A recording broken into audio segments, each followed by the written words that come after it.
begins and ends with marijuana farming. That is part of our manifesto, and agriculture is the core principle in our manifesto. Let me say this snake farming. As it is, 3 Kenyans die out of snake bites as it is.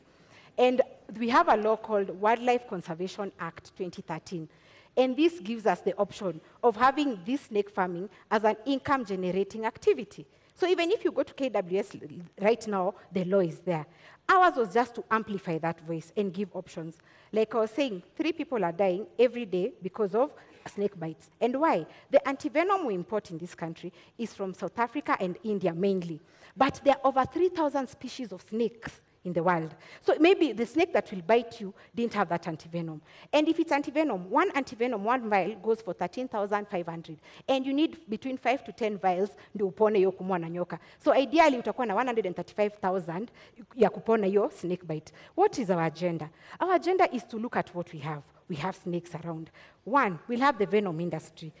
This is where unasikianga mtu kushagua amesoma biochemistry, but you don't know where they're going to work. We are going to bring them into this pharmaceutical industry where they are getting the antivenom so that we can compete in the international market. Right. And then protect the 3 Kenyan lives who die because of snake bites. Ruth, in 1 minute, story ya nyoka.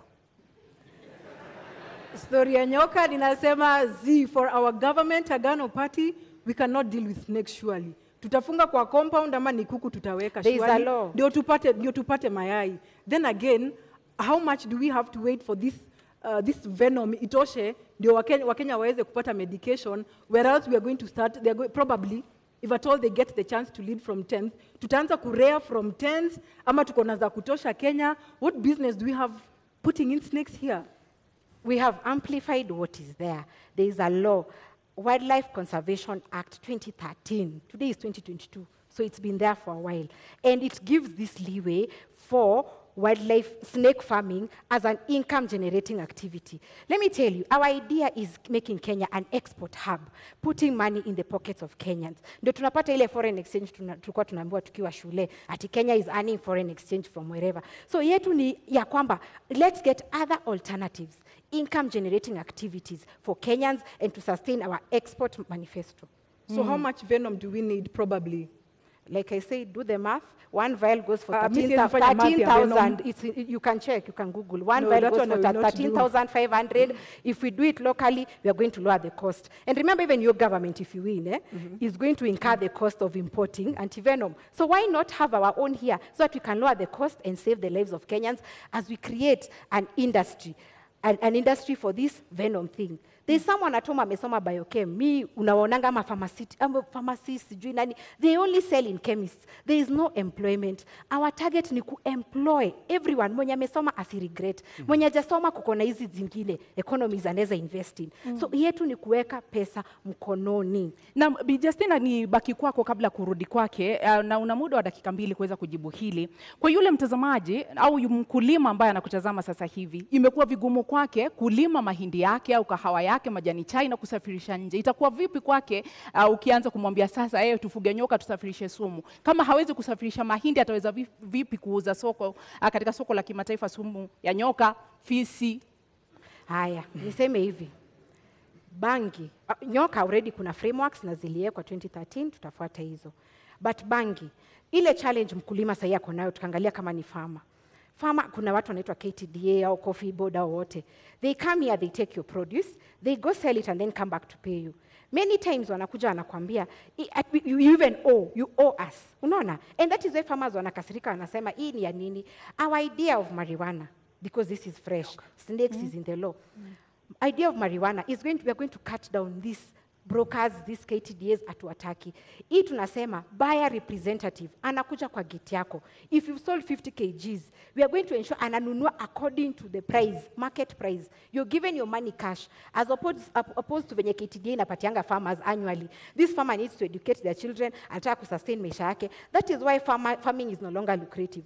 So we are going to cut off the brokers au watu wote wako katikati, na buyer representative kama ananunua, anakuja kwa farm gate, anachukua produce, anapatia cash. unajipanga na pesa yako. Na hao nyoka wataiko wapi? Ni kwamba mtajenga vibanda. Unajua sasa hivi ukienda kule mashambani kila mtu ana mahali ambapo anaweka kondoo, ng'ombe. Kwa hivyo sasa utajenga pia panyoka, fisi na vitu vingine. Na hii agenda yetu inaleta msisimuko. But I'm happy because Kenyans are opening up their mindset. Maneno ya nyoka. There is the Wildlife Conservation Act 2013 that stipulates the process and the procedures and the systems. KWS itakuja kwako. You show interest, yeah? Expression of interest. Before they give you a license, wanakuja kwako na wana inspect. So hiyo sitaongelea sana because already the law was passed by parliament. But this is the idea. Unaenda express interest, unaambiwa before upewe license, they have to inspect your premises. Can you afford? So we are going to use KWS. And Kenya is not devoid of experts. Wako, watatusaidia on how best we can cash in on this. Na nimesema, it is being done because we import venom from South Africa and India. They are doing it. Why not us? Ruth, utafuga nyoka? I think for Agano Party, our governance, we leave the snakes to the zoo. Tunakuja kuziona, tunaziangalia, tunasoma, that's good for us. Pesa nayo. Justina, Yes. I'm looking at this from a practical point of view. Yes. If you want to introduce, let's say, tea farming or maize farming, you give farmers seeds, fertilizer, and everything else. So what will you give to somebody who wants to engage in snake rearing?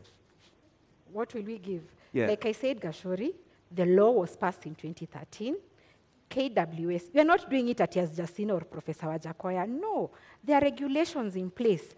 Hao ndio wataenda na KWS will advise them as it is, mali watatoa hiyo nyoka. Because there's already a research process in place. Wako hapa Ngong Road. Ni a government, it's government owned, na support KWS in this process. So what we are saying, hatutapeana nyoka. Justina Wamae or Wajakoya won't go and give snakes. No, we will work with the experts. And Kenya haikosi our experts. We'll work with KWS. But the fact is, we have amplified the voice that this is an alternative income generating activity.